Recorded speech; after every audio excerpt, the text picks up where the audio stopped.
औज़ुबिल्लाहिमिनश्शैतानिर्रजीम बिस्मिल्लाहिर्रहमानिर्रहीम। जी अस्सलाम वालेकुम स्टूडेंट्स। तो हमारा नेक्स्ट टॉपिक है नाइन्थ केमिस्ट्री का थर्ड चैप्टर। हम पढ़े थे मेटालिक बॉन्ड, ठीक है। मेटालिक बॉन्ड के बाद जो नेक्स्ट टॉपिक आता है वो हमारे पास है इलेक्ट्रोपॉजिटिव कैरेक्टर ऑफ मेटल्स, ठीक है। दो टॉपिक हम लोगों ने कवर करने हैं, एक है electropositive character of metals and the second one is electronegative character of non metals. अब इलेक्ट्रोपॉजिटिव कैरेक्टर ऑफ मेटल्स, आपको पता होगा जो एलिमेंट्स है ना उनको तीन क्लासेस में डिवाइड किया जाता है। कौन कौन सी? एक होते हैं मेटल्स, एक होती है नॉन मेटल्स और तीसरी कौन सी होती है? मेटलॉइड्स, ठीक। अच्छा, अब आपने क्या देखना है, आपको पता होगा जो मेटल्स हैं वो क्या करती हैं? इलेक्ट्रॉन लूज कर देती हैं और नॉन मेटल्स क्या करती हैं? इलेक्ट्रॉन गेन करती हैं, ठीक है। मतलब मेटल्स इलेक्ट्रॉन निकाल देती हैं, नॉन मेटल्स इलेक्ट्रॉन ले लेती हैं, ऐड कर लेती हैं अपने आखिरी शेल में, ताकि वो क्या हो जाएं? स्टेबल हो जाएं। इसी तरह जो मेटल्स होती है ना, मेटल्स की इलेक्ट्रॉन निकालने की सलाहियत क्या कहलाती है? इलेक्ट्रोपॉजिटिव करेक्टर, ठीक है। इलेक्ट्रोपॉजिटिव करेक्टर का दूसरा नाम होता है मेटालिक करेक्टर, ये भी आप लोगों ने याद रखना है, ठीक। अच्छा, अब इसको देखिएगा क्या कह रहे हैं। Metals generally have a tendency, tendency किसको कहते हैं? सलाहियत को। मेटल्स क्या सलाहियत रखते हैं? टू लूज इलेक्ट्रॉन, कि वो अपने क्या करें? इलेक्ट्रॉन को निकाल दें टू फॉर्म पॉजिटिव आयन, और वो क्या बन जाए? पॉजिटिव आयन, ठीक। कॉल्ड कैटाइन, जिनको क्या कहा जाता है? कैटाइंस कहा जाता है। This property is called the electropositive character of metals. इस प्रॉपर्टी को क्या कहा जाता है? इलेक्ट्रोपॉजिटिव करेक्टर कहा जाता है, ठीक है। और किसका है इलेक्ट्रोपॉजिटिव करेक्टर? मेटल्स का है। अच्छा, उसके बाद अब इलेक्ट्रोपॉजिटिव करेक्टर ऑफ मेटल्स क्या है? मेटल्स की इलेक्ट्रॉन निकालने की सलाहियत क्या कहलाती है? इलेक्ट्रोपॉजिटिव करेक्टर कहलाती है। इसी तरह नॉन मेटल्स की इलेक्ट्रॉन गेन करने की सलाहियत क्या कहलाती है? इलेक्ट्रोनेगेटिव करेक्टर कहलाती है, ठीक है। आसान सी चीज़ें हैं, आप लोग इनको पहले पढ़ के आ चुके हैं। एलिमेंट्स की तीन कैटेगरीज थी, एक थी मेटल्स, एक थी मेटलॉइड्स और दूसरी होती है नॉन मेटल्स। मेटल्स की मेटल्स इलेक्ट्रॉन निकालती हैं, नॉन मेटल्स गेन करते हैं, मेटलॉइड दोनों काम करती हैं। तो मेटल्स के इलेक्ट्रॉन निकालने की सलाहियत को इलेक्ट्रोपॉजिटिव करेक्टर कहा जाता है और नॉन मेटल्स के इलेक्ट्रॉन गेन करने की सलाहियत को इलेक्ट्रोनेगेटिव करेक्टर कहा जाता है, ठीक है। तो मेटल्स क्या करती हैं? इलेक्ट्रॉन निकाल के पॉजिटिव आयन बन जाती है, जिनको क्या कहा जाता है? कैटाइन कहते हैं। और इस प्रॉपर्टी को क्या कहा जाता है? मेटालिक करेक्टर या इलेक्ट्रोपॉजिटिव करेक्टर, ठीक। This property is also related to the reactivity of metal. ये प्रॉपर्टी क्या है? मेटल्स की रिएक्टिविटी का भी बताती है। जैसे कि मेटल्स विच लॉस इलेक्ट्रॉन और इलेक्ट्रॉन्स इजीली, वो मेटल्स जो एक इलेक्ट्रॉन निकालते हैं, जैसे कि सोडियम है, या इलेक्ट्रॉन्स मतलब कि एक से ज़्यादा इलेक्ट्रॉन्स निकालते हैं, easily are considered more reactive, ठीक है। मतलब जितना ज़्यादा आसानी से इलेक्ट्रॉन निकाला जाएगा उतना ही वो ज़्यादा क्या होगा? रिएक्टिव होगा। फॉर एग्जाम्पल जैसे कि अल्कली मेटल। अब देखिए अल्कली मेटल्स किसको कहा जाता है? पीरियोडिक टेबल आपने पिछली क्लासेस में पढ़ा होगा, जो पहला ग्रुप होता है ना पीरियोडिक टेबल का, उसको कहा जाता है अल्कली मेटल्स। जैसे कि कौन कौन से होते हैं, यहाँ पे दो के नाम लिखे हुए हैं, सोडियम पोटेशियम, इसके बाद जो आते हैं सोडियम पोटेशियम, फिर उसके बाद रुबिडियम आता है, फिर सीजियम आता है, फिर फ्रोंशियम आता है, ठीक है। अच्छा, लेकिन यहाँ पे दो एलिमेंट्स लिखे गए हैं किसके? अल्कली मेटल्स के, मतलब ग्रुप वन के दो एलिमेंट सोडियम और पोटेशियम क्या होते हैं? Are highly electropositive. जितनी आसानी से इलेक्ट्रॉन निकालेगा कोई भी एटम, उतना ही ज़्यादा वो क्या होगा? इलेक्ट्रोपॉजिटिव होगा। तो अल्कली मेटल्स क्या हैं? हाईली इलेक्ट्रोपॉजिटिव हैं and thus they undergo reactions very easily. इसीलिए इलेक्ट्रॉन आसानी से वो निकालते हैं और क्या देते हैं? रिएक्शंस देते हैं, ठीक है। अच्छा, sodium and potassium react vigorously. Sodium और पोटेशियम क्या करते हैं? बहुत तेजी के साथ रिएक्ट करते हैं, किसके साथ? पानी के साथ। एंड हेलोजन, और हेलोजन, हेलोजन किसको कहा जाता है? हेलोजन कहते हैं पीरियोडिक टेबल के ग्रुप नंबर 17 को, ठीक है। ग्रुप 17 को हेलोजन्स कहा जाता है। तो जो अल्कली मेटल्स हैं वो पानी के साथ भी रिएक्ट करती हैं और हेलोजन के साथ भी रिएक्ट करती हैं और क्या बना देती हैं? Their respective hydroxide like NaOH और साथ halide, halide like NaCl। NaCl आप पढ़ के आए हैं, NaCl क्या था? NaCl एक आयनिक बॉन्ड था जो बनता है किसके? एक मेटल के और एक नॉन मेटल के मिलने से, ठीक है। तो वो यही बात कर रही है कि सोडियम अगर पानी के साथ मिलता है तो हाइड्रोक्साइड बना देता है, और अगर सोडियम पोटेशियम हेलोजेंस के साथ मिलते हैं तो वो हैलाइड बना देते हैं लाइक NaCl और KCl। They also react with acids. वो क्या करते हैं? एसिड्स के साथ रिएक्ट करते हैं तो फॉर्म सॉल्ट, और क्या बना देते हैं? सॉल्ट एंड हाइड्रोजन गैस, ठीक है। जब भी अल्कली मेटल्स किसके साथ रिएक्ट करेंगे? एसिड्स के साथ, तो वो क्या बनाएंगे, सॉल्ट और हाइड्रोजन गैस, ठीक है।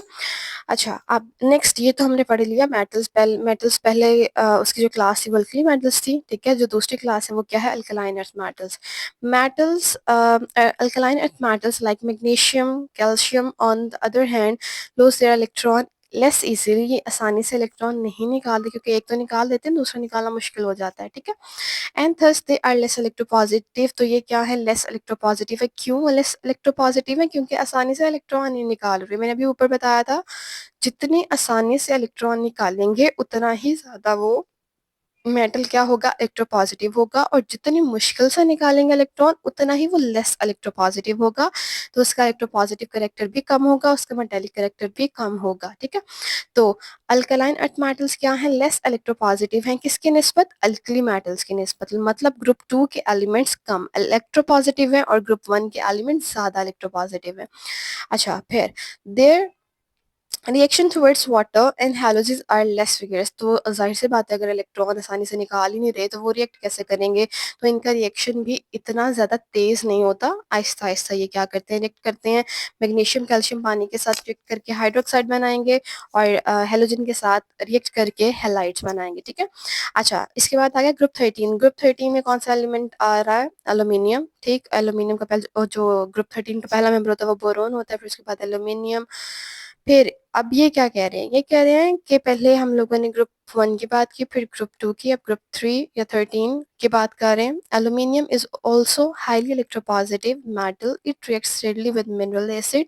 मिनरल एसिड वो एसिड्स होते हैं जो मिनरल से ऑब्टेन किए जाते हैं। एसिड्स की दो कैटेगरीज होती हैं, एक ऑर्गेनिक एसिड्स होते हैं, एक होते हैं मिनरल एसिड। तो मिनरल एसिड वो एसिड होते हैं जो मिनरल से हासिल करते हैं, ऑर्गेनिक वो वाले एसिड्स होते हैं जो हम ऑर्गेनिक सोर्सेज लाइक प्लांट और एनिमल से हासिल करते हैं, ठीक है।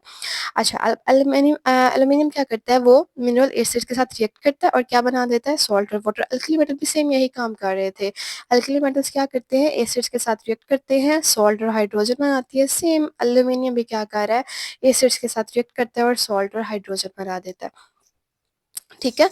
तो सबसे पहले क्या था, मेटल्स क्या करती हैं, इलेक्ट्रॉन निकालती हैं और इलेक्ट्रोपॉजिटिव एटम या केटाइंस बन जाती हैं, ठीक है। इस सलाहियत को क्या कहा जाता है, इस सलाहियत को कहा जाता है इलेक्ट्रोपॉजिटिव करेक्टर और metallic character. Metallic character is another name of electropositive character, ठीक है। अच्छा, अब ये किससे रिलेट करता है, रिएक्टिविटी से रिलेट करता है। फिर हमने देखा जो पहला ग्रुप है, पहला ग्रुप कौन सा है, अल्कली मेटल्स है, वो क्या करते हैं, वो आसानी से इलेक्ट्रॉन लूज कर देते हैं, इसीलिए वो ज़्यादा इलेक्ट्रोपॉजिटिव होते हैं। फिर वो किसके साथ रिएक्ट कर रहे हैं, हाइड्रोजन और हेलोजन के साथ हाइड्रोक्साइड और हैलाइड बना रहे हैं। इसी तरह एसिड के साथ रिएक्ट करके वो क्या करते हैं, सॉल्ट और हाइड्रोजन गैस प्रोड्यूस करते हैं। लेकिन in on the other hand जो अल्कलाइन अर्थ मेटल्स हैं, मतलब ग्रुप 2 के एलिमेंट्स हैं, वो कम इलेक्ट्रोपॉजिटिव होते हैं, और कम इलेक्ट्रोपॉजिटिव होने की वजह से वो क्या करते हैं, वाटर और हेलोजन के साथ इतना विगरस रिएक्शन शो नहीं करते, ठीक है। आहिस्ता आहिस्ता रिएक्शन शो करते हैं। फिर उसके बाद ग्रुप 13 आ गया। ग्रुप 13 में जो एल्यूमिनियम है वो भी क्या करता है, वो भी एसिड्स के साथ, लाइक मिनरल एसिड्स, मैंने अभी बताया मिनरल एसिड्स कौन कौन से हो सकते हैं, सल्फ्यूरिक एसिड हो सकता है, हाइड्रोक्लोरिक एसिड हो सकता है, नाइट्रिक एसिड हो सकता है। These are all mineral acids, ठीक है, जो हम कहाँ से ऑब्टेन कर रहे हैं, मिनरल से, ठीक। अब वो एसिड मिनरल्स के साथ क्या करते हैं, रिएक्ट करते हैं एसिड के साथ, और क्या बना देते हैं, सॉल्ट और वाटर बना देते हैं, ठीक है। अच्छा, इसके बाद जो सेकंड मिलता जुलता टॉपिक है इससे, कौन सा है, electro negative character of non metals. Non metals क्या करते हैं, मैंने अभी बताया, नॉन मेटल्स की एक प्रॉपर्टी होती है कि वो क्या करते हैं, इलेक्ट्रॉन्स को अपनी तरफ अट्रैक्ट करते हैं, ठीक है। अट्रैक्शन के लिए हमने यहाँ पे एक वर्ड यूज किया है which is called affinity. Affinity attraction के लिए यूज किया जाता है। Non metals have an affinity towards electron. Non metals क्या करती हैं, इलेक्ट्रॉन्स की तरफ अट्रैक्शन शो करती हैं, ठीक है। एफिनिटी का मतलब क्या होता है, अट्रैक्ट करना, अट्रैक्शन शो करना। They tend to gain electron, ये क्या करती हैं, इलेक्ट्रॉन गेन करती हैं, and become negatively charged ions called anions. जाहिर सी बात है, जब कोई एटम क्या करेगा, इलेक्ट्रॉन गेन करेगा, गेन करने पे उसमें नंबर ऑफ इलेक्ट्रॉन ज़्यादा हो जाएंगे और वो चार्ज क्या आ जाएगा, उसके ऊपर नेगेटिव चार्ज आ जाएगा, जिसको आप क्या कहेंगे, एनाइन कहेंगे, ठीक है। और नॉन मेटल्स की इलेक्ट्रॉन गेन करने की सलाहियत क्या कहलाती है, इलेक्ट्रोनेगेटिव करेक्टर। ठीक है। And other name of electronegative character is non metallic character, ठीक है। इलेक्ट्रोपॉजिटिव करेक्टर किसका नाम, दूसरा नाम क्या था, मेटालिक करेक्टर, और इलेक्ट्रोनेगेटिव करेक्टर का दूसरा नाम क्या है, नॉन मेटालिक करेक्टर, ठीक है। अच्छा, they are therefore named as electronegative element, इनको क्या कहा जाता है, इलेक्ट्रोनेगेटिव एलिमेंट्स कहा जाता है। सबसे ज्यादा इलेक्ट्रोनेगेटिव एलिमेंट कौन सा है, फ्लोरीन, ठीक है। फ्लोरीन की जो इलेक्ट्रोनेगेटिविटी होती है इट्स अबाउट 4.0, ठीक है, और सबसे ज्यादा होती है इसकी इलेक्ट्रोनेगेटिविटी। अब वो क्या कह रहे हैं, fluorine is the most electronegative element, ठीक है, सबसे ज्यादा फ्लोरीन है। और अगर इलेक्ट्रोपॉजिटिव कैरेक्टर की बात की जाए तो सबसे ज्यादा जो रिएक्टिव पार्टल होता है वो होता है सीजियम, ठीक है। और इलेक्ट्रोनेगेटिव एलिमेंट कौन सा सबसे ज्यादा है, फ्लोरीन। फ्लोरीन क्या है, fluorine is the most electronegative element in the periodic table, followed by oxygen, ठीक, नाइट्रोजन एंड क्लोरीन। मतलब सबसे ज्यादा इलेक्ट्रोनेगेटिविटी किसकी है, फ्लोरीन की, उसके बाद ऑक्सीजन की, उसके बाद नाइट्रोजन की, एंड देन आपके पास आ जाता है fourth element which is chlorine. Non-metals react readily with metals forming ionic bond. Non-metals क्या करती हैं, metals के साथ react करती हैं, like Cl2 is a non-metal, react with a metal. metal sodium के साथ अगर Cl react कर जाता है तो वो क्या बना देता है, ionic bond, जैसे हम लोग previous topic में पढ़ के आए हैं, ठीक है। फिर उसके बाद non metals also combine with other non metals, अगर नॉन मेटल्स के साथ बॉन्ड बनाएंगे तो वो क्या बनाती हैं, to form a variety of molecular substances. वो सब्सटेंसेस जो किसके फॉर्म में पाए जाते हैं, मॉलिक्यूल्स के फॉर्म में, लाइक हाइड्रोजन है, H2 है, Cl2 है, ये सारे के सारे क्या हैं, मॉलिक्यूलर सब्सटेंसेस हैं, ठीक है। तो आपने क्या याद रखना है, आपने याद रखना है कि जब भी नॉन मेटल मेटल्स के साथ रिएक्ट करेगा तो वो आयनिक बॉन्ड बनाएगा, और जब भी नॉन मेटल्स के साथ रिएक्ट करेगा तो वो क्या बनाएगा, मॉलिक्यूलर सब्सटेंस बनाएगा, ठीक है। तो आपने दोनों की एग्जांपल्स याद रखनी है, दोनों के ट्रेंड याद रखने हैं कि दोनों में करेक्टर कैसे शो करते हैं, होता क्या है, मेटल्स क्या है, नॉन मेटल्स क्या है, इलेक्ट्रोपॉजिटिव करेक्टर क्या है, दूसरा नाम इसका क्या होता है। इसी तरह इलेक्ट्रो नेगेटिव करेक्टर है वो क्या होता है, नॉन मेटल्स वो कैसे शो करते हैं, सबसे ज्यादा जो नॉन मेटालिक करेक्टर शो करता है एलिमेंट वो कौन सा है, सेम इसी तरह जो सबसे ज़्यादा रिएक्टिव एलिमेंट है वो कौन सा है, ठीक है। तो ये सारा आप लोगों ने लर्न करना है, ठीक है। इसको बहुत फिर एक दफ़ा कर लेते हैं। सबसे पहले हमने क्या पढ़ा, नॉन मेटल्स क्या करते हैं, इलेक्ट्रॉन्स की तरफ अट्रैक्शन शो करते हैं जिसकी वजह से वो इलेक्ट्रॉन गेन करते हैं और वो क्या बना देते हैं, एनाइन। एनाइन बनने के अमल को या इस नॉन मेटल्स की इस सलाहियत को क्या कहा जाता है, इलेक्ट्रोपॉजिटिव करेक्टर कहा जाता है, ठीक है। सबसे ज़्यादा जो इलेक्ट्रोनेगेटिव एलिमेंट है वो फ्लोरीन है, फिर उसके बाद दूसरे नंबर पे ऑक्सीजन आता है, तीसरे पे नाइट्रोजन आता है, फोर्थ नंबर पे कौन आ जाता है, क्लोरीन आ जाता है। फिर उनकी थोड़ी सी उन्होंने दो प्रॉपर्टीज़ बताई हैं कि अगर नॉन मेटल्स के साथ रिएक्ट करती हैं तो वो क्या बनाती है, molecular substances like H2, hydrogen molecule या क्लोरीन मॉलिक्यूल। सेम इसी तरह अगर नॉन मेटल्स के साथ रिएक्ट कर जाती हैं तो वो क्या बना देती हैं, आयनिक बॉन्ड बना देती हैं, ठीक है। तो ये इसका ट्रेंड था, ये आप लोगों ने क्या करना है, इसको देख लीजिएगा, आसान सा, कोई इतना मुश्किल खास टॉपिक नहीं है। इसके बाद जो हमारा नेक्स्ट टॉपिक आएगा वो आएगा difference between the ionic bond and the covalent bond, वो हम इंशाल्लाह नेक्स्ट क्लास में पढ़ेंगे। तो इसको एक दफ़ा गो थ्रू कर लीजिएगा, आसान सा टॉपिक है। नेक्स्ट लेक्चर तक के लिए अल्लाह हाफिज़।